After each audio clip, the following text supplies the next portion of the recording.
Fala, Fer. Tá ouvindo? Que coisa, hein?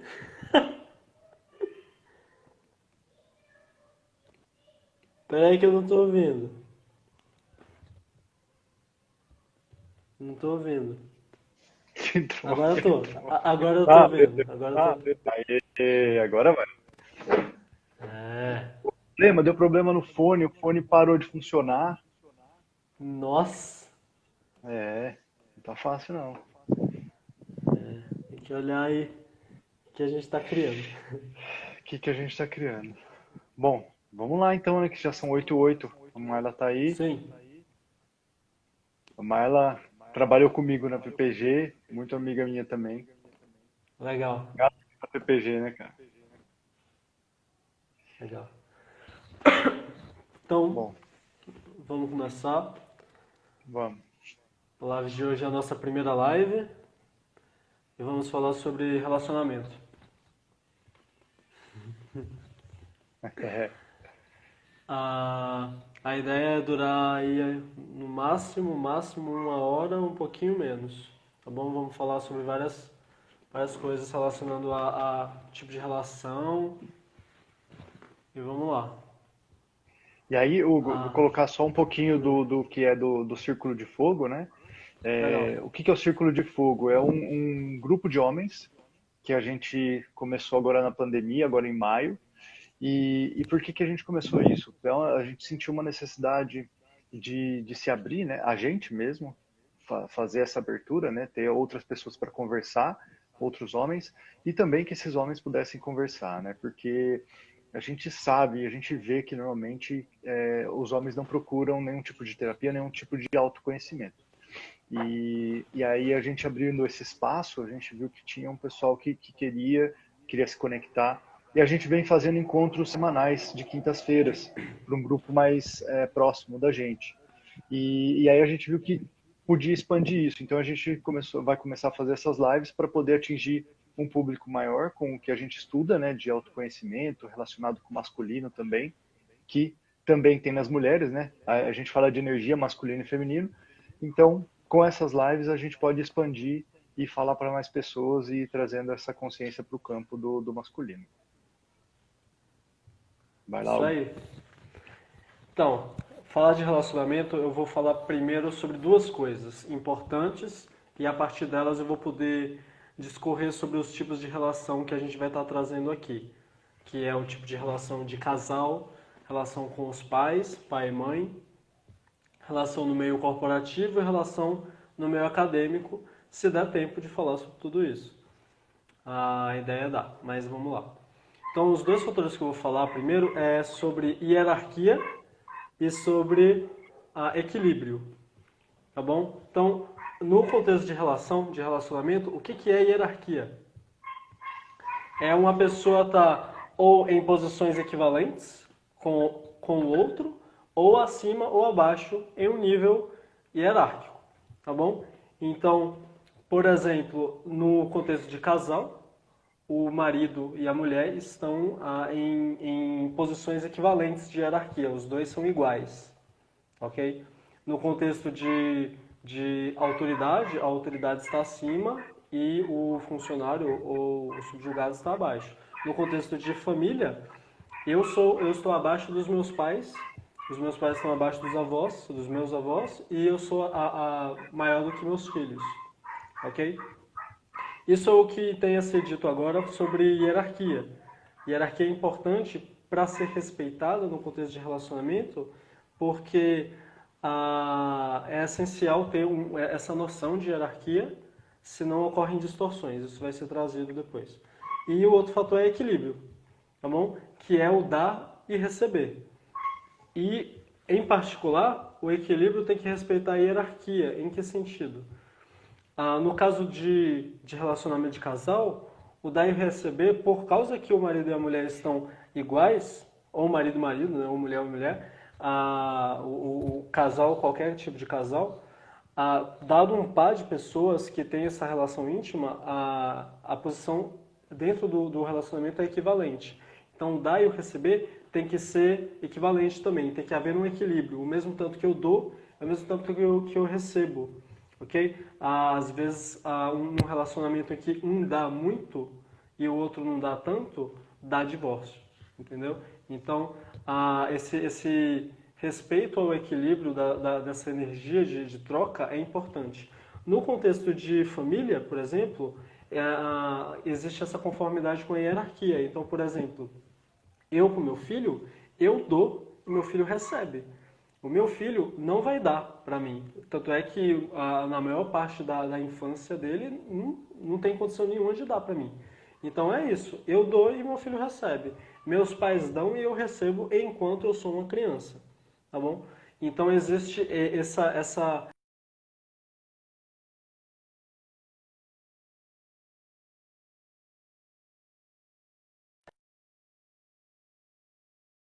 Do- e ah, Hugo, deu uma fala. travada em você. Deu uma travada em mim? Ok, Deu uma mas travada. agora tá normal agora? Agora tá Legal. normal. Uma coisa que eu Beleza. ia complementar, Hum. inclusive da relação de hierarquia com quando a gente fala de pai e filho, como os filhos receberam dos pais a vida, o maior presente que ele pode receber, né, é a vida. Então, ele tenta pagar isso de uma forma inconsciente muitas vezes. Então, essa relação fica desequilibrada porque foi o que o Hugo falou. Ele realmente nunca vai conseguir pagar o que ele recebeu dos pais, né? E isso é interessante por conta é, é, o que a constelação familiar, eu não sei se todo mundo conhece, mas a constelação familiar é um tipo de terapia breve, que foi um alemão que trouxe esse tipo de conceito para o Brasil e para o mundo, né? Ele fala sobre esses temas, sobre hierarquia e equilíbrio. E aí, quando o filho tenta fazer esse movimento de pagar isso, ele não consegue. E a gente tem que tomar dos pais, a gente pode, né, tomar dos pais a vida que é o bem maior que a gente poderia ter recebido deles. E quando a gente faz isso, a gente consegue levar a vida adiante, a gente consegue passar a vida à frente, consegue seguir em frente. E nesse sentido, você vai falar mais? Não, vai lá. Não. Nesse sentido, se eu quisesse dar de volta, na verdade eu dou de volta para os meus filhos. Então, eu querendo retribuir ao meu pai, na verdade eu dou aos meus filhos. Aí a vida, então, segue adiante. Tá bom? Com relação a Isso aí. esse equilíbrio, então, por exemplo, no contexto de pai e filho, existe esse movimento de receber em relação ao pai. Mas no contexto, depois que a criança cresce e vira um adulto, e tem uma relação adulto-adulto, adulto-adulto é equivalente. Então a troca se torna equilibrada novamente. Um não é maior que o outro.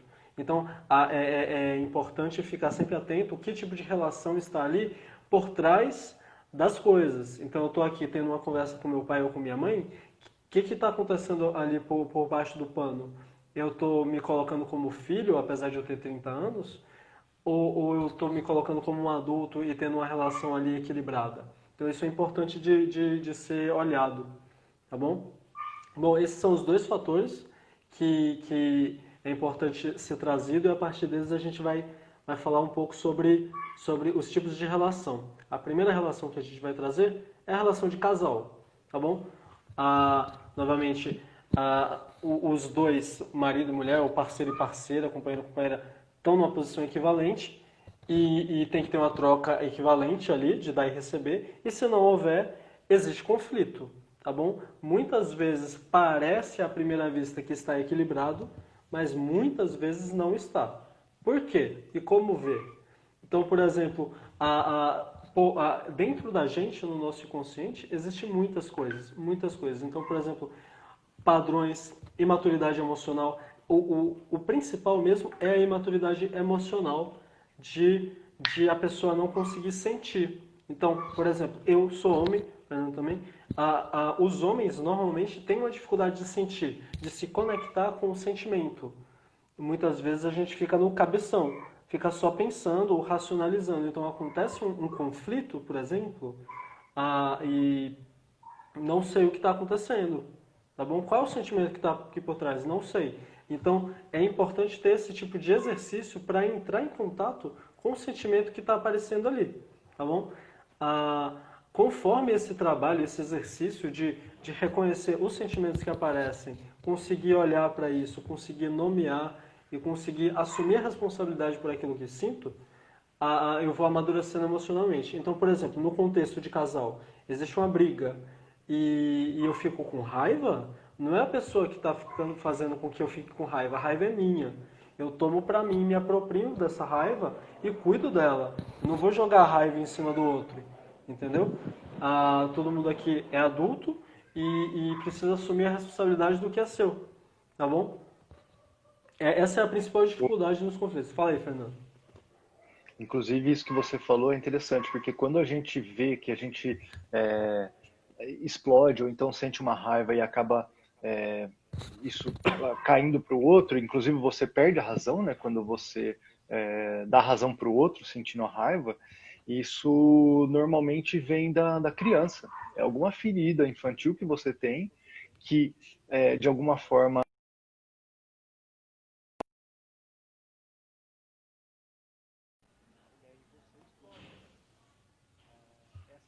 falou das mulheres e dos homens, que os homens têm dificuldade de sentir. Porque é uma qualidade do feminino, né? A qualidade de sentir é uma qualidade mais feminina. A gente falando de energia de novo, energia feminina e masculina. Então, os homens com uma energia masculina mais predominante, eles têm essa dificuldade de sentir, né? Eu tenho essa dificuldade de sentir. O Hugo, a gente está tentando cada vez mais entender o que a gente sente, nomear e sentir, né? Porque é interessante quando a gente, por exemplo, sente medo, a gente só sai do medo quando a gente passa pelo medo. A gente tem que sentir o sentimento para que possa vencer o sentimento, né? Não adianta a gente enterrar ele, porque daí ele somente cresce e em algum momento, se ele está inconsciente, ele explode. E aí, aquele cara é explosivo, aquele cara briga no trânsito, e isso acontece muito, acontecia comigo bastante. Por quê? Porque tinha um monte de coisa enterrada, um monte de coisa não sentida e não entendida, né? É, é. E vou até enganchar aí numa coisa que você trouxe, que é a dor e o medo, tá bom? Esse é outro fator que gera conflito.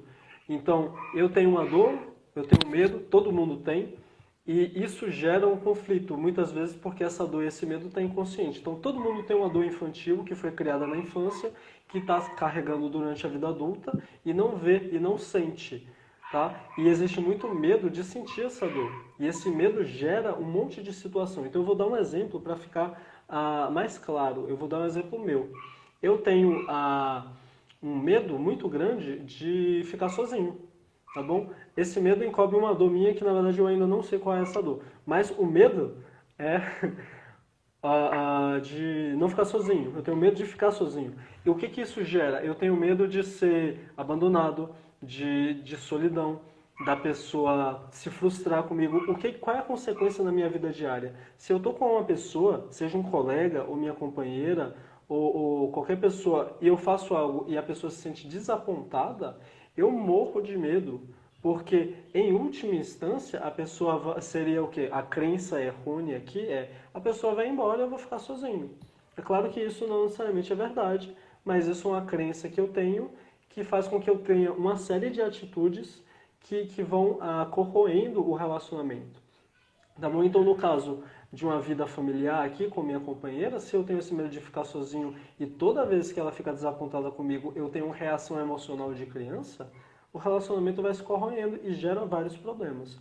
E por que eu estou falando isso? É importante a gente ter consciência de quais medos existem dentro da gente e como eles atuam na nossa vida, tá bom? E qual é a dor por trás? Porque a dor só some se você mergulha nela. O medo só some quando você mergulha nele, né? Quando você começa a entrar Você em encara contato ele. com esse medo, entra em contato, vê como que é, nossa, é ruim, é amargo, aqui no meu estômago não é legal esse medo. E quanto mais você entra em contato com esse medo, quanto mais você conhece esse desconhecido que o medo representa, menos medo você tem disso, porque isso vai ficando conhecido. E aí a pessoa dissolve esse medo. A dor é a mesma coisa. Mergulhar na dor para sentir essa dor, ver como é, eventualmente essa dor não vai ser um pânico, vai ser algo que existe e você acolhe e dá lugar, dá um bom lugar dentro de você disso que faz parte de você, que é uma dor. E é isso, tá bom? Então, dor e medo são fatores que geram conflito na vida de casal e em todas as relações, na verdade. Uma coisa importante, principalmente com relação aos homens, é o quê? Não saber se comunicar de maneira clara e, mais que isso, não saber o que eu quero. O que eu quero de verdade aqui? Por exemplo, no meu relacionamento. O que eu quero? Eu quero ficar junto, beleza. E o que mais? Sabe, porque ao mesmo tempo que eu quero ficar junto, eu posso também querer ficar sozinho. Sabe, se eu tiver clareza disso, eu posso comunicar a minha necessidade de é importante para mim ter um tempo sozinho para mim. E isso ser combinado de uma forma adulta, saudável, comunicando de forma clara com minha companheira sobre isso, sabe? Ou seja, é importante ter a clareza do que eu quero e a clareza de quais são as minhas necessidades legítimas. E saber me comunicar. Como que isso acontece normalmente? Normalmente o homem... Então, essa é uma ótima pergunta. E quando seu companheiro não fala? Quando o homem não sabe se comunicar, você, nesse sentido, se você for mais madura e souber dessa questão, você pode trazer para ele. Ó, eu tô vendo que aqui está acontecendo alguma coisa. O que você quer? Você consegue enxergar aí dentro o que você está precisando? O que você está precisando aqui? O que é importante aqui agora? Às vezes a necessidade da pessoa é imatura, é uma necessidade infantil. Qual é a diferença entre necessidade infantil e necessidade real? Porque necessidade infantil é a necessidade da criança. A criança tem a necessidade legítima de receber amor, de ter as suas capacidades serem validadas, tá? De receber Ser proteção. vista. Mas isso é a criança, tá? Os pais da criança têm a responsabilidade de dar isso para ela, tá? E a necessidade infantil que não é satisfeita causa dor infantil. Mas quando a gente vira adulto, é nossa responsabilidade cuidar da nossa criança interna e dar para a nossa criança interna o que falta a ela. Ou seja, é minha responsabilidade, minha do Hugo, a satisfazer as necessidades da minha criança interna. Ou seja, eu protejo a minha criança, eu acolho ela, eu olho para ela, eu escuto ela, eu vejo ela. Não necessariamente eu faço isso, mas eu estou na caminhada de fazer isso. Tá? Mas é a minha responsabilidade. Agora, Fala aí, Fernando. Manda ver. Aqui a gente levanta a mão para dar um toque pro outro para poder falar. Que a Sim. gente gosta de falar, então sai falando. Então, eu ia comentar uma coisa também para Maila, que é o seguinte, é, também o que te incomoda nele que você acha que ele não te fala? Porque assim, aí você pode falar do seu sentimento, entendeu? Porque é difícil você tirar dele alguma coisa. Então, você fala do que você está pensando. Tipo assim, eu estou sentindo, sei lá, que a gente não está conversando, que a gente não está conectando, que você está afastado. Isso me machuca. Você fala de como você se sente para a pessoa, né? E aí a pessoa às vezes consegue entender e passar isso para você, né? Para poder passar para frente. E aí como dividir e equilibrar, né? Essa questão é muito forte. Inclusive, o Hugo, eu acho que está passando por isso, e eu também estou passando aqui na pandemia de dividir as coisas, né? A gente já tentou de tudo aqui. Tentou fazer um papelzinho com listinha, quem faz a janta, quem faz o almoço. Aí, quem que varre, quem que fica com o filho e tudo mais. Porque eu trabalho no corporativo e tenho o horário comercial que eu tenho que estar disponível para a empresa. E minha esposa está em casa porque a escola está fechada. E aí, como que a gente equilibra isso? Tem que ser uma conversa mesmo com a pessoa para poder ir vendo o que está acontecendo, quem que está sobrecarregado. Porque uma das coisas interessantes que apareceu para a gente no grupo assim, às vezes você tá achando que está sobrecarregado e o outro também está. Então, quando você comunica isso para o outro, você sempre fala do seu sentimento, eu acredito que eu esteja sobrecarregado por conta disso e tal, sem atacar o outro, e sim de como você está, o outro também pode se abrir da mesma forma. Mas eu também estou achando que eu estou sobrecarregado por conta disso, disso, disso. De repente, só nessa comunicação, vocês veem que de repente você não estava vendo várias coisas que ele estava fazendo, ou que ele não estava vendo várias coisas que vocês estavam fazendo, e aí sim, de repente, consegue chegar num equilíbrio, né? Mais ou menos por aí. É difícil, não ter uma receita, né? Tem aplicativos que fazem, eu até procurei, tem aplicativo que faz isso, que divide lá o que cada um faz, marca ponto, você ganha pontuação para isso, gamifica a faxina de casa, mas é complicado. Eu acho que a comunicação dos dois e entender o que cada um está fazendo e o sentimento dele daquilo é uma das formas que pode chegar num consenso, né? Sempre com a comunicação. Manda aí, Hugo. Sim. E é interessante também falar nesse sentido de como dividir e equilibrar, porque às vezes o casal divide igualzinho a mesma quantidade de tarefas, mas a qualidade com a qual, por exemplo, o homem pode fazer as coisas seja diferente da mulher, entendeu? Porque a qualidade é uma coisa muito subjetiva e às vezes, dependendo do que é que está sendo feito, existe uma forma não tão adequada de fazer. Então, a por exemplo, como homem, eu assumo a responsabilidade do meu filho, metade, obviamente, e eu posso, por exemplo, eu corto a unha do meu filho, eu dou banho, eu lavo o cabelo sempre, e eu vejo que é importante eu estar pegando cada vez mais coisas para conseguir ir cada vez me apropriando do que é meu, né, da minha responsabilidade. Mas muitos homens, por exemplo, não sabem como é que tá a roupa do filho, sabe como é que tá o guarda-roupa, se tem roupa curta, pequena, ou se precisa renovar, se passou o inverno e tem que trocar, tirar a roupa do inverno e colocar do verão. Tem muito homem que, tipo, não tem a mínima ideia sobre isso, sabe? Ou qual vacina tem que dar, essas coisas às vezes fica só no papel da mulher. E é importante trazer a necessidade desse equilíbrio de qualidade também, porque é importante o homem se apropriar completamente do próprio filho, porque o filho é dele, sabe? Agora, o homem querer fazer isso é uma coisa que só ele pode fazer. O que você, como parceira da pessoa, pode fazer é expressar o sentimento de que é importante isso acontecer e que te dói. Te dói isso não acontecer, sabe?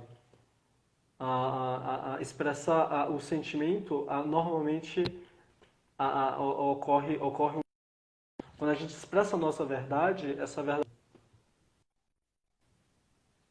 Tá bom. Ah, beleza. Você quer falar? Tá cortando um pouco a sua. Eu quero É, falar uma coisa também, manda ver, manda que ver. me veio aqui. Tem na antroposofia, que é um estudo que, inclusive, a escola que meu filho vai, que é Waldorf, né, ela se baseia na antroposofia, eles falam dos setênios. E o primeiro setênio, né, da criança, que é até os 7 anos, ele está muito ligado à mãe. Ele tem aquele cordão umbilical ainda que é energético com a mãe. Então, isso, no meu caso, eu vejo que muitas vezes eu falo assim, tá, ele está conectado com a mãe, então a mãe faz mais coisas para ele, e aí eu vejo várias vezes isso acontecendo comigo, que eu dou aquela folgada, sabe? Eu falo assim, bom, então tá, já tenho cordão mesmo, então beleza, eu vou ficar tranquilo aqui e não vou fazer nada, porque ele está conectado, eu não vou ter o que fazer mesmo. Mas não é bem assim, né? Tem essa questão energética, ele está muito ligado mesmo, mas o pai faz parte, ele está junto, essa energia masculina logo no começo também é importante, porque mais para frente, no segundo setênio, tem aí o pai trazendo o filho, né, depois para ele, né, meio que cortando esse cordão umbilical energético e fazendo aí a passagem que, inclusive, a gente fala bastante e a gente lê bastante nos livros de mitos masculinos, é que não existe mais esse tipo de ritual, né? Esse ritual de passagem do menino para o homem. Eu não passei por isso, o Hugo não passou por isso, muitos homens que a gente conversa não passaram por isso. Então, o que que acontece? Ele fica na psique do menino, ele não vai para o homem, né? Ele fica sendo o filhinho da mamãe e é o cara que mora com a mãe até os 30 anos de idade, né? E é isso que acontece. Mas é importante o pai estar tá no começo, igual o Hugo falou, cortar a unha. É muito legal o pai poder fazer isso. E eu, por exemplo, não corto. É minha esposa que corta, que que eu tenho, essa coisa eu deixo com ela. A gente vai equilibrando da melhor forma, né? Porque ela também gosta de fazer, e é isso, comunicação de novo, né? Cada um, às vezes o outro gosta de fazer alguma coisa a mais. Sim. Aí, Hugo, Ah, sim. Ah, então, sobre casal, tipo, eu acho que vou passar para o relacionamento de mãe, aproveitar que o Fernando trouxe essa questão do cordão umbilical, eu vou falar de como é o relacionamento da mãe com o filho, sabe? Como que isso se distorce e a influência disso na vida adulta. Porque o que ocorre muitas vezes na relação de mãe para filho, a, a mãe às vezes toma o filho como marido, energeticamente, sabe? Tipo, não ocorre abuso sexual de forma alguma às vezes, e só que o que existe é energeticamente a mãe toma o filho como marido. O que acontece aí? O cordão umbilical energético não se rompe. Tá? E aí na vida adulta, essa criança que virou um adulto, ele continua um menino psicologicamente, ou seja, tem dificuldade de se apropriar da própria vida, tem dificuldade de tomar as responsabilidades daquilo que é seu, sabe? Então entra no relacionamento, continua projetando, ainda estão projetando a mãe na esposa, isso acontece, ainda fica querendo receber como uma criança. Então, essas são as consequências de um homem adulto que na infância não cortou o cordão umbilical energético. Que normalmente quem que corta quando existe uma maturidade por parte dos adultos é o pai. O pai lá vai lá e corta. Não, essa mulher aqui é minha, fala para a criança e corta esse cordão umbilical, sabe, é energético. Só que às vezes isso não acontece, principalmente quando as mulheres estão separadas, o pai está ausente fisicamente ou emocionalmente, não está ali inconsciente, e isso não acontece, tá bom? O detalhe é, para o adulto, para o homem adulto que isso aconteceu, o que, que ele vai fazer? Porque é responsabilidade dele assumir que isso aconteceu, que foi assim e que só ele pode mudar. Então, como que eu, por exemplo, corto o cordão umbilical? Entendeu? Faz o trabalho de autoconhecimento. A primeira coisa a ser feita é olhar para dentro e ver que isso aconteceu. Essa é a primeira coisa, é reconhecer. Existe um problema, porque se eu não vejo que tem um problema, não dá para resolver o problema. Então, a primeira coisa é olhar, isso aconteceu? E aí começar a fazer o trabalho de se conectar com o próprio pai interno, ou com a própria mãe interna também. Tá? Uma coisa que a gente no nosso grupo traz, às vezes, é a questão de Hugo, arquétipos. Fala, manda ver. para Fala aí. você o vídeo tá bom? Porque para mim tá cortando bastante o seu vídeo. Ele Pra não tá mim tá, rodando aqui. pra mim tá bom. Pra mim tá bom. É? É, Às vezes será que é para mim aqui? não sei. Não sei. Eu perguntei pro pessoal aí que eles estão Sim. Parece que achando. tá ok pra eles o áudio, pelo menos. É, mas E mesmo o áudio tá cortando. Mas vai lá, então. Se entendi. pra você tá bom, acho que Tudo tá bem. beleza. Mas qualquer coisa, pessoal aí, que se começar a dar erro, fala pra gente ver o que faz. Legal, beleza. E então o que que faz? A gente traz no nosso grupo essa questão do arquétipo, o arquétipo masculino, tá bom? O homem tem quatro arquétipos masculinos principais, assim como a mulher tem quatro arquétipos femininos principais. No caso do homem tem o rei, o mago, o guerreiro e o amante, tá bom? No caso de se apropriar disso, o homem entra para dentro, olha para dentro e vai amadurecendo internamente para conseguir construir isso. Tá bom? Arquétipo é um conceito que o Jung cunhou lá no século XIX ou XVIII e é uma coisa do inconsciente coletivo. Então a humanidade inteira tem acesso a um campo de energia que afeta todos os seres humanos, com ideias primordiais, tá bom? Então, no caso do homem são esses quatro, no caso da mulher tem a anciã, tem a donzela, tem a rainha, tem a mãe, tem sei lá, enfim. No caso do homem, esse corte vem muitas vezes quando ele se conecta com o guerreiro interior. O guerreiro vai lá e corta, faz o corte nesse cordão umbilical energético e separa.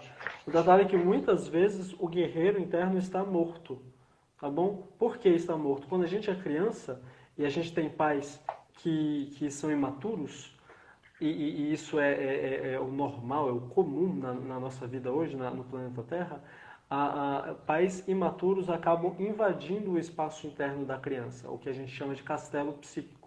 E essa invasão mata o guerreiro. O guerreiro interno protege a criança ou protege o adulto de tudo que invade. A criança não tem o que fazer quando ocorre um abuso. Quando um pai ou uma mãe bate no filho, isso acontece.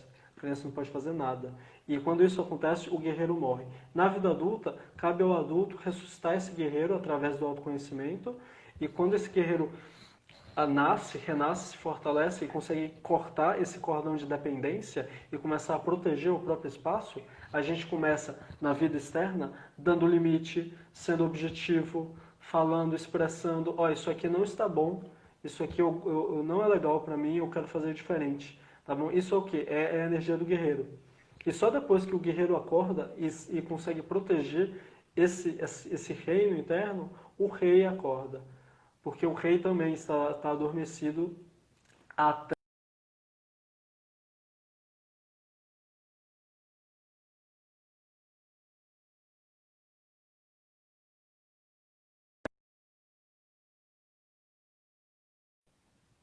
Estão me ouvindo? Acho que é ok. Oi, Hugo. Oi. Então, eu dei uma devagada, falei de arquétipo, mas é para responder como que se corta esse cordão umbilical, tá bom? Tá Porque bem? isso é a Isso, consequência. tá tudo Tá, pixelado. tá, mas e o áudio? O áudio tá bom?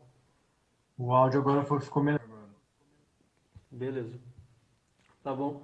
Ah, então, com relação à relação de mãe para filho, esse tipo de distorção pode acontecer, esse tipo de dependência pode se perpetuar, mas cabe ao adulto fazer esse corte, tá bom? Quando não é o pai, tem que ser o próprio adulto que faz esse corte, e essa é uma forma. Mas isso só vem à tona com o trabalho de autoconhecimento que o homem tem que escolher fazer, tá bom? Para que o homem escolha fazer, ele tem que ver todos os prejuízos que essa dependência causa na vida dele. Uma dependência emocional com a figura feminina, por exemplo, e a falta de capacidade de assumir a responsabilidade. Tá bom? Fernando, você quer falar um pouco sobre o pai? Relação com o pai? É, você tá melhorando agora melhorou você. Tá, Legal. tá meio, tá meio estranho. Bom, você tá me ouvindo aí? Tá Eu tô, certinho, tá né? normal. Tá perfeito. Bom, pai, né? Para mim é até meio complicado falar, porque aí quem me conhece sabe, né, que agora só aos 40 anos eu tive na certidão, né, o nome do meu pai. E assim, a energia masculina, né, quando ela não está presente com a figura masculina dentro de casa, o, o menino, no caso, o meu menino ali, ele teve uma energia mais feminina, né? Até que, tanto é que quando eu comecei a terapia, a fazer esse trabalho de autoconhecimento, aqui em casa a energia era trocada. Então, assim, eu tinha uma energia mais feminina, minha esposa uma energia mais masculina. Então, assim, nada de errado com isso, mas a partir do momento que você se apropria da sua energia principal, né, os homens da energia masculina, você equilibra o feminino também, né? Ele quando um está desequilibrado, o outro também está desequilibrado, né? E, e aí assim com o pai, essa questão do pai trazer o masculino, toda a ancestralidade, todos os homens, né, que deram essa força, porque a, a gente, o masculino, ele tem uma força muito grande dos homens, né, que vem, falando de novo de constelação, né, a gente tem toda a linhagem masculina que um passou a vida para o outro e que chegou na gente. Então, muitas vezes, o homem pode trazer essa força com ele.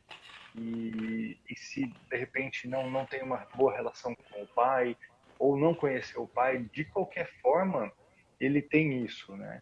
E ele pode chamar essa força, ele pode trazer isso para ele, para poder colocar na relação. porque você tomando o seu pai, né, como a gente diz também na constelação, de tomar o pai e tomar a mãe, quando você toma o pai e a mãe, você consegue ficar mais inteiro na relação. Então, acho que é basicamente isso para poder falar mais por cima assim também. E, e aí, o que mais, Hugo, que a gente vai falar? Vai falar do... Então, falar um pouquinho do pai também para mim, eu queria falar um pouco. Para você, isso. Ah, é, porque a gente é metade, né? Metade, metade. Metade pai, metade mãe. E tudo o que acontece fora é um reflexo do que está dentro, tá bom? Então, se a pessoa olha para todos os acontecimentos fora, vai poder, é uma oportunidade de olhar como que é dentro de si mesmo. E também, se quiser mudar fora, tem que mudar dentro. Tá bom? Então, por exemplo, no meu caso, eu tive meus pais se separaram quando eu tinha 1 ano de idade e meu pai morava afastado, mas ele sempre vinha me visitar. E minha mãe ficou mais ali na carência, né? E isso dentro de mim é equivalente. Então, eu consigo ver que o meu masculino e o meu feminino é um reflexo disso. Da mesma forma com o meu filho. Isso é uma coisa muito interessante. A forma como eu me relaciono com a minha companheira é um reflexo do masculino e feminino do meu filho. Isso é uma coisa talvez nova para quem estiver ouvindo isso, mas reflita sobre. Veja se faz sentido para vocês isso. Porque o masculino e o feminino da gente é uma expressão da atividade e da passividade. A capacidade de a gente viver a vida sabendo agir, atuar e também sabendo esperar e receber, sabe? Então esse equilíbrio é importante. Eu tenho um equilíbrio de atividade e passividade na minha vida, é essencial para eu conseguir ter uma autorrealização na minha vida. Isso é importante, isso é uma necessidade legítima do adulto, me autorrealizar. E ter um equilíbrio interno é importante. Então tudo o que acontece aqui fora é uma oportunidade da gente olhar para dentro e ver como que é e como que eu curo, tá bom? Então, para mim, o propósito é esse de vida, como que eu curo a mim mesmo, como que eu contribuo para que outros se curem, sabe? Porque eu só consigo ajudar o outro se eu consigo me curar. Mas aqui eu tô divagando. Ah, era isso que eu queria falar sobre pai, tá bom? Tanto é Ah, que, eu não sei se hum, chegou a falar, tava cortando um pouco, eu me perdi também. Antes, a parte do... Tem o filhinho da mamãe, né? Que daí uhum, fica nessa energia de filhinho da mamãe e tudo mais. E tem a filhinha do papai. E uhum, que no casamento, quando está numa relação, se eles estão nessa energia, tem a grande projeção, né? A mulher projeta o pai no homem, então é, não fica uma relação saudável, e a mesma coisa o homem, né? Projetando a mãe na mulher. E assim, isso é treta pra caramba, é coisa que de repente está inconsciente, que você fala assim, mas o que está acontecendo? E, e aí, como que você consegue ver esse tipo de coisa, né? Tem que ter um trabalho interno, que o Hugo falou, né?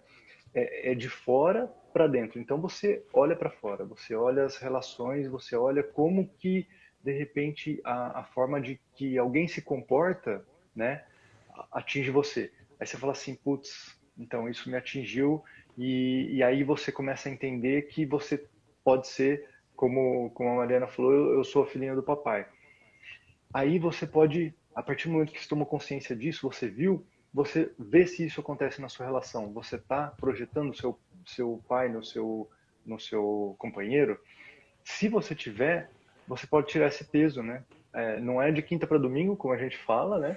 Mas é algo que você vai vendo e vai falando assim, poxa, então é isso. Eu quero uma relação saudável, as necessidades do adulto que eu tenho de ter uma relação saudável e não projetar algo do tipo assim, ele não está me vendo. Essa questão de ser visto é uma questão da criança interior que a gente tem, da nossa criança interna, e que você, de repente, projetando no o seu marido, o seu pai no seu marido, ele não me vê. Não, mas isso daí não, é uma necessidade infantil, né? E a partir do momento que você vê isso, você vai trabalhando de forma com que isso, em algum momento, vai acabar se desvinculando, e aí vocês dois vão para uma relação de adultos, né? E aí aí cada um com a sua autorresponsabilidade, cada um tomando responsabilidade pelo que é seu e entendendo o que cada um sente, putz, isso é muito legal. E é muito legal quando os dois se trabalham. E eu e o Hugo também, né? As nossas esposas fazem um trabalho de autoconhecimento. E isso é muito bacana, porque é um pouco difícil. E minha esposa vai ver a live depois, então eu já estou falando. É um pouco difícil, mas é real, porque assim é difícil, mas fica mais fácil a partir do momento que a pessoa fala assim, tá, mas peraí, essa responsabilidade aqui é minha, tomei. Essa é sua. Cada um toma sua responsabilidade e segue para uma relação adulta. Relação adulta é outra história. É interessante que a gente falou de relação de casal, falou de relação mãe-filho e pai-filha, e agora a gente está voltando para a relação de casal, porque a relação dos pais super influencia na relação de casal por causa das Total. projeções, tá bom? Então, é uma coisa muito interessante, inclusive gera distorção, quais são os tipos de acordo que existe na relação do casal? Sabe? Porque existem acordos expressos, explícitos, mas tem os acordos implícitos, os acordos que estão ali embaixo do pano, mas que acontecem energeticamente. Que é o quê? Por exemplo, acordos de dependência, sabe? Então, às vezes, quando um ganha dinheiro e o outro não, então um está sendo dependente financeiro do outro. E o outro, às vezes, isso é concordado quando o que ganha dinheiro é dependente emocional. Então, muitas vezes em casal acontece isso. Um está dependendo financeiramente, o outro dependendo emocionalmente, sabe? Então, enfim, existe esse tipo de situação. É um desequilíbrio? É um desequilíbrio, mas quando isso é trazido à tona, vocês podem escolher. Tudo bem se é assim? Tudo bem por um tempo, tudo bem por um tempo, mas não sempre, não sempre. Então, esse tipo de trazer à tona para a consciência quais são os padrões que estão regendo o relacionamento é importante, é interessante, justamente para o casal poder ver como está e ver aonde quer chegar e tomar as atitudes, entende? Ah, um passo primordial é que às vezes a relação está de um jeito e não dá para fazer nada. E às vezes a gente não gosta, sente revolta. A única coisa que dá para fazer às vezes é aceitar, é entrar numa passividade. Não é aceitar de se conformar e nunca mais fazer nada. Não necessariamente um desequilíbrio, porque isso pode ser concordado. Se vocês veem que é isso que acontece e tudo bem, sabe? Então, ok. Mas, por exemplo, suponha que o cara trabalha e a mulher não, e a mulher cuida dos filhos, mas a mulher tem uma necessidade de se autorrealizar profissionalmente, ou ganhar o próprio dinheiro e ser independente. Se ela tiver essa necessidade e expressar, é importante haver esse tipo de acordo, sabe? Para o bem da relação, para ter um equilíbrio, sabe? Porque esse tipo de dependência, ela só é prejudicial realmente se não estiver ferindo ninguém. O detalhe é que às vezes a pessoa acha que está tudo bem, mas não está, sabe? Então, não, tudo bem, ele está trabalhando, eu estou aqui, mas às vezes, por baixo dos panos, você tem esse anseio, a pessoa tem esse anseio de se autorrealizar, de ir viver a vida, conseguir se apropriar daquilo que é seu, não precisar depender do outro, comprar aquilo que quer, viajar com as amigas, sabe? Ou com os amigos, sabe? Então, se é um desequilíbrio ou não, é contexto, depende. Tudo depende, sabe? O importante é você ver o que é que está aí por trás, sabe? Se existem necessidades legítimas que não estão sendo satisfeitas e passam a ser comunicadas, são vistas, passam a ser comunicadas, existe aí uma necessidade real de haver um reequilíbrio das coisas, tá bom? É trazer para o consciente, né, Hugo? Porque assim, Sim. foi o que você bem falou, são acordos inconscientes, né, da dependência e que acaba gerando e vira um acordo inconsciente. Você está fazendo ali, começou daquele jeito e o negócio está rolando. Mas a partir do momento que um dos dois vê isso, e às vezes você pode ser aquele que não está. Bom, se você achou que está desequilibrado é porque você está com um peso de alguma forma, né? Então você pega e fala, comunica isso, ó, para mim eu tô achando que isso tá ficando pesado, porque eu tô trazendo dinheiro e de repente você tá só cuidando, você fica com a parte dos filhos e eu fico com a parte do dinheiro. Isso está equilibrado para você, né? Você gostaria de fazer algo diferente? Como que a gente pode fazer isso? E aí, quando está tudo claro, está tudo no consciente, de repente pode ser algo que seja feito diferente ou não. Foi o que o falou também. Tá legal, mas aí é um acordo que tá conversado, né? Aí tá Sim. válido, tá validado. Sim. E é interessante porque às vezes quem ganha dinheiro, às vezes essa pessoa tem uma necessidade de ficar mais com a família, com os filhos, por exemplo, e criar mais de perto. Também. E tá conectado, tá às vezes escravizado com a própria profissão, porque tá ganhando dinheiro, sabe? E às vezes se os dois trabalhassem, os dois poderiam ganhar dinheiro e os dois poderiam ficar com os filhos. Se isso for melhor, é importante ser conversado, sabe? Às vezes alguém não está trabalhando e está escolhendo e ficar com os filhos, seja homem, seja mulher, porque é mais fácil, porque não quer confrontar a responsabilidade de conseguir um emprego ou de ter uma autoridade, um chefe ali. Todo desconforto uma oportunidade de você olhar para dentro e ver o que é que está de errado aqui, qual é a distorção, sabe? Será que eu estou fugindo? Será que a minha preguiça é uma fuga? Fuga do quê? De assumir a minha responsabilidade pela minha vida? Pegar a minha vida e falar, essa vida é minha, vou me aproprio da minha vida, pego os meus filhos. Esse filho é meu, nasceu de mim, vou criar, vou pegar e criar, sabe? Metade é meu. Sabe, então isso às vezes é uma necessidade legítima que está encoberta por algumas distorções. E as distorções influenciam tudo.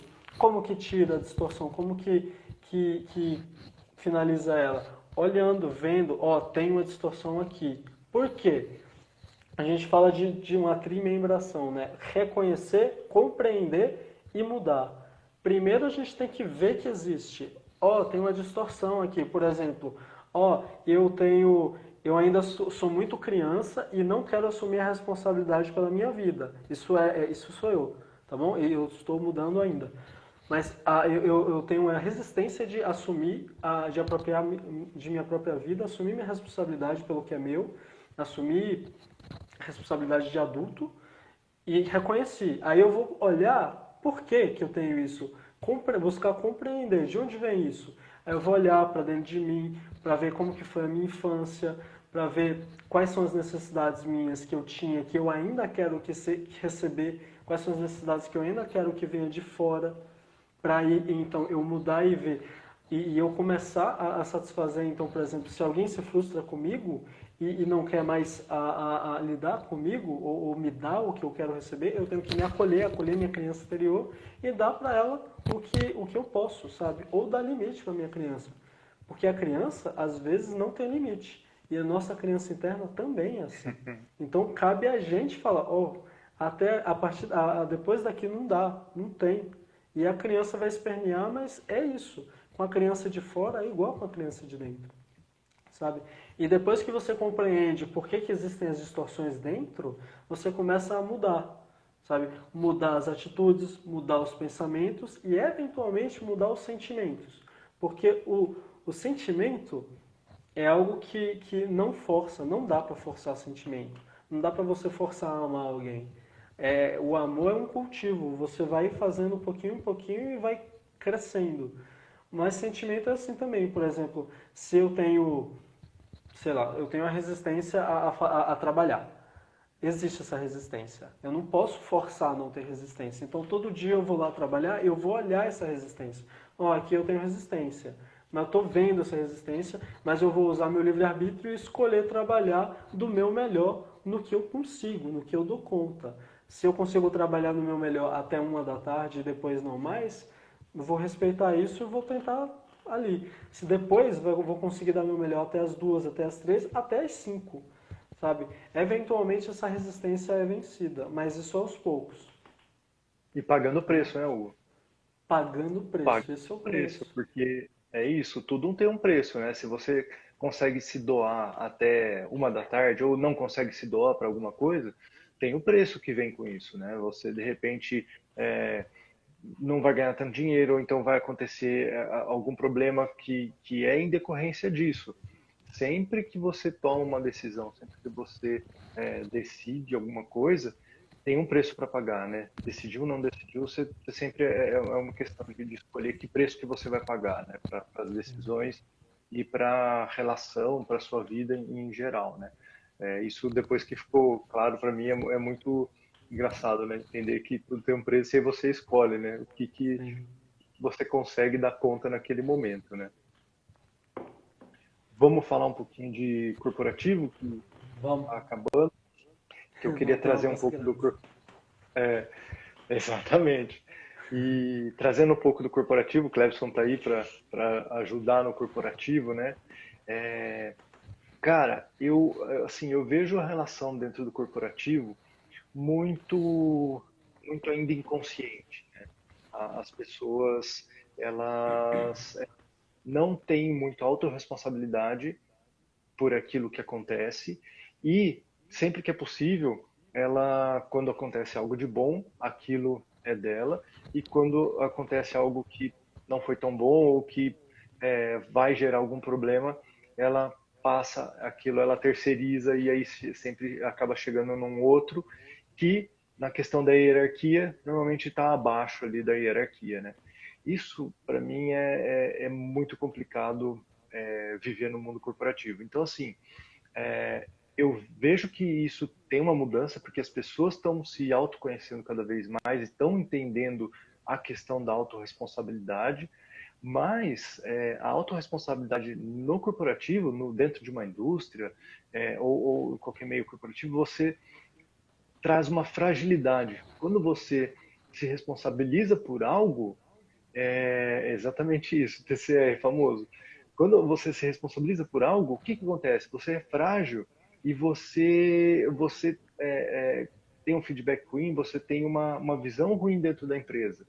Quando deveria ser o contrário, né? Você levantar a mão e falar assim, ó, putz, errei aqui, você me ajuda? Ou então, demorei para fazer tal coisa, não chegou o resultado por conta disso, por conta daquilo, eu preciso de ajuda e expressar mais os sentimentos. Isso a gente está trabalhando, por exemplo, com o masculino. E, como vocês sabem, né, o masculino ainda é muito maior nas empresas, infelizmente, assim, nos níveis maiores de cargo e tudo mais, as mulheres estão começando a dar esse equilíbrio que a gente fala, né? Então, tem muito mais homens nas indústrias e o que isso acontece? Acontece o pessoal não saber conversar, não saber o que sente. E aí o cara fica bravo ali, dá um feedback totalmente torto. Por quê? Porque ele está totalmente inconsciente do que está acontecendo com ele. Ele está esbravejando, de repente, da criança interior dele. E esse trabalho que a gente faz com os homens, e inclusive com pessoas que estão dentro do corporativo, é legal porque daí a pessoa acaba tomando a responsabilidade para ela, né? E aí isso melhora para todo mundo. Você fala da sua verdade. E quando você fala da sua verdade, e isso já aconteceu comigo em reunião com gente graúda na mesa, quando você fala da sua verdade, ó, realmente aqui subestimei, ou então aconteceu isso, isso, isso, tem um silêncio. Porque o que acontece? Ninguém vai apontar o dedo para você porque você está falando que realmente do seu real que você poderia ter visto, ou você está se mostrando, você está colocando o seu eu real na mesa, você não tem uma máscara. Quando você fala com uma pessoa com uma máscara ali, tanto uma máscara do amor, uma máscara que não é a pessoa real ali, tem uma questão de energia. Você sente que aquilo ali ó, não é real. Você não está falando com alguém real ali. Está falando com uma máscara. Então, a relação fica toda torcida. Agora, quando a pessoa traz algo real, o outro vê, entende e consegue acolher. Muitas vezes consegue acolher. Ou então não sabe o que falar, não sabe o que dizer. Né? Isso é muito latente assim para mim no mundo corporativo. Né? Acontece muita disputa política. Sim, exatamente, exatamente. Tem questão também de ah, ah, você querer aquilo que a pessoa tem, né? Você fica E isso já aconteceu comigo, eu ver e sentir de repente algo ruim por uma pessoa, e quando eu vejo ali a pessoa, eu falo assim, pô, mas eu tô com inveja. É isso, é inveja que eu tô sentindo. Aí você reconhece o que está acontecendo com você. Porra, é inveja, então peraí, eu tenho inveja, mas eu pago o preço que o cara pagou para estar onde ele está e ter o que ele tem? Aí você repensa aquilo. Às vezes sim, às vezes você fala assim, não, eu queria realmente ter, e aí você já sabe como fazer para chegar lá. Você não precisa mais ter inveja. Você consegue ver, porque quando você só vê o que a pessoa atingiu, você não sabe o preço que ela pagou, ou você não está vendo. Quando você vê isso daí, aí você tem a questão de escolha, né? Pago ou não pago esse preço para chegar onde ele está? Quer falar aí, Hugo? Pode crer, cara. Ah, eu não manjo muito como é o ramo corporativo, eu sei mais o meio acadêmico, que eu fiquei há 11 anos no meio Mas que acadêmico. também tinha uma pessoa de uma hierarquia maior, né? Que daí Sim, tem a exatamente. relação. Eu acho que a maior dificuldade primordial é não saber olhar qual o sentimento que está por trás. Então, muitas vezes existe, tipo, tem professor orientador e tem aluno, tá bom? Tem dificuldades dos dois lados. No caso de professor orientador, a distorção é quando a pessoa tem uma obstinação, ou no caso da academia, existe uma impunidade, uma proteção com relação aos professores e com relação aos orientadores. A obstinação de eles quererem fazer tudo do jeito deles, e provavelmente isso acontece no meio corporativo também, com relação a quem é graúdo, e no caso o aluno que é a hierarquia mais baixa não poder fazer nada, tá bom? Então, esse tipo de impotência traz algumas coisas à tona que não são boas normalmente. No meio acadêmico,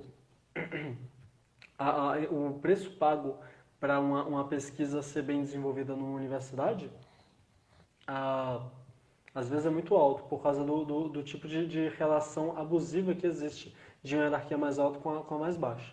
Tá bom? Ah, agora, se houvesse a capacidade de sentir os sentimentos, de ver qual é o sentimento ali e expressar isso na sua verdade, então, por exemplo, se o aluno vê qual é a própria necessidade e cobrar isso do orientador de uma forma legítima, eu tô precisando desse tipo de orientação aqui, desse tipo de direcionamento, eu não estou conseguindo fazer isso, isso e isso. Esse tipo de clareza na comunicação contribui para uma melhora do relacionamento. Muitas vezes o orientador ou o professor está inconsciente, não sente as coisas que tá acontecendo dentro dele, e quando recebe um feedback assim, vê o que estava acontecendo, vê o que estava fazendo. Nossa, realmente eu estava sendo negligente com esse aluno, e muda a atitude, sabe? Então, eu acredito que até no meu corporativo, expressar essa verdade, expressar a comunicação clara é importante, tá bom? Eu acho que a gente já está chegando no tempo final, né, Fernando? Falta um. É isso aí. Tá faltando 1 minuto e meio, então a gente vai finalizar. Uhum. E porque também a gente está aprendendo como é que faz para gravar esse trem aqui. A gente viu que tem que fazer menos que 1 hora para poder gravar. Sim. E, e aí, para a primeira live, gostei bastante de conversar aqui, de falar, de passar a informação para o pessoal. Vamos fazer muito mais, né, Hugo, disso daqui. Uhum. O Hugo é super professor aqui, manda muito bem. Uhum. E aí eu queria Valeu, agradecer o também. pessoal que apareceu aí, que contribuiu, que conversou. Queria agradecer o Hugo também. Vamos Obrigado fechar. aí, gente. Valeu, Fer, por essa parceria aí. Estamos começando as lives. Provavelmente semana que vem vai ter outra, tá bom? Sobre outro tema ou algo relacionado. Tá bom, gente? Obrigadão aí, viu? Boa noite Show de para bola. todos. Abraço. Um abraço aí.